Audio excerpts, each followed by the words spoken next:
ta chấp nhận, mang nỗi buồn ấy giấu chôn vào lòng. Mưa ơi xin đừng rơi trên lối ấy em về, để những nước mắt của em sẽ không theo màn mưa, để những kỷ niệm xưa chỉ là quá khứ đã u vùi.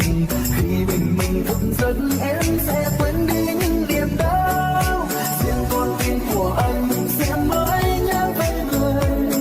Giọt nước mắt rơi lặng lẽ